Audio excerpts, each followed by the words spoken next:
प्रांशी राठौर और आप देख रहे हैं नेक्स्ट 9 न्यूज। इस वक्त महाराष्ट्र की सियासत पूरे ही देश भर में चर्चा का विषय बनी हुई है। लंबे वक्त से महाराष्ट्र में सियासी घमासान देखने को मिल रहा है और ये सियासत थमने का नाम नहीं ले रही है।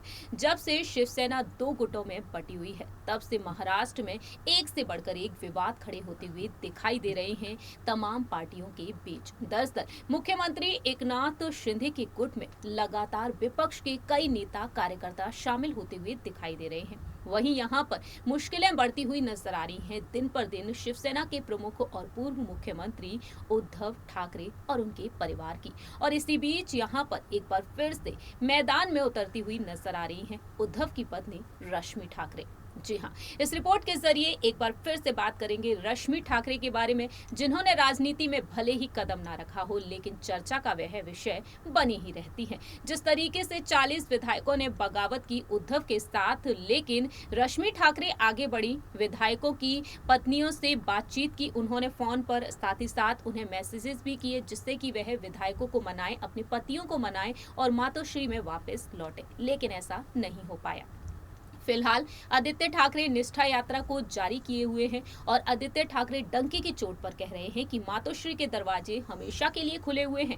मातोश्री में एक बार फिर से बागी विधायक वापस आ सकते हैं, लेकिन सुप्रीम कोर्ट के फैसले का इंतजार है। 27 सितंबर को पिछली सुनवाई हुई और अब 18 अक्टूबर को 16 विधायकों की अयोग्यता के मामले में एक बार फिर से सुनवाई होने वाली है। इंतजार है चुनाव आयोग के फैसले का कि आखिरकार चुनाव आयोग क्या फैसला सुनाता है। शिवसेना का चुनाव चिन्ह धनुष बाण किसे आवंटित किया जाएगा, शिंदे गुट को या फिर उद्धव गुट को। लेकिन इसी बीच यहां पर उद्धव ठाकरे ने रश्मि ठाकरे को बेहद बड़ी जिम्मेदारी सौंप दी है। दरअसल रश्मि ठाकरे लंबे वक्त के बाद, यानी कि बीते 2 से 3 महीनों के बाद अब एक बार वह फिर से एक्टिव होती हुई नजर आ रही हैं। जगह जगह पर कई कार्यक्रमों का वह हिस्सा बन रही हैं, जिम्मेदारियों को संभाल रही हैं। दावा ये किया जा रहा है कि अब वह उद्धव की पत्नी आदित्य ठाकरे और तेजस ठाकरे की मां के तौर पर अपनी जिम्मेदारियों को निभाते हुए अब यहां पर पार्टी की कमान को कहीं ना कहीं संभालती हुई नजर आ सकती हैं।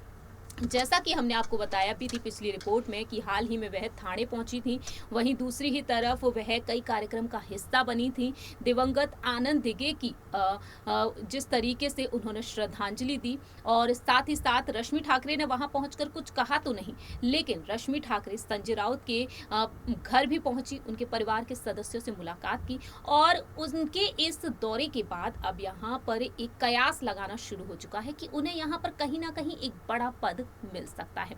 दरअसल आपको बता दें कि रश्मि ठाकरे जो शिवसेना में काफी ज्यादा यहाँ पर अहम जिम्मेदारियों को निभाती हुई देखी जाती हैं। जिस तरीके से जब बाला साहेब ठाकरे जी ने इस पार्टी का गठन किया था और इस पार्टी के गठन के बाद उन्होंने इस पार्टी को बखूबी संभाला भी था, वह दूसरी ही तरफ मुखपत्र सामना के संपादक भी रहे।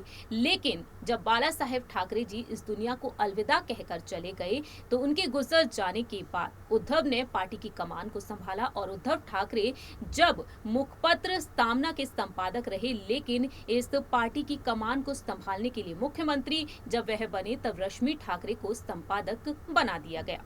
दरअसल आपको बता दें कि रश्मि ठाकरे के संपादक बन जाने के बाद रश्मि ठाकरे लगातार अपनी जिम्मेदारियों को संभालती हुई देखी गई। उन्होंने उस जिम्मेदारी को बखूबी संभाला, लेकिन संजय राउत के जेल चले जाने के बाद जब ईडी की हिरासत में पहुंच गए संजय राउत, उस वक्त एक बार फिर से संपादक पद पर आ गए उद्धव ठाकरे। रश्मि ठाकरे से ये पद, ये जिम्मेदारी छीन ली गई।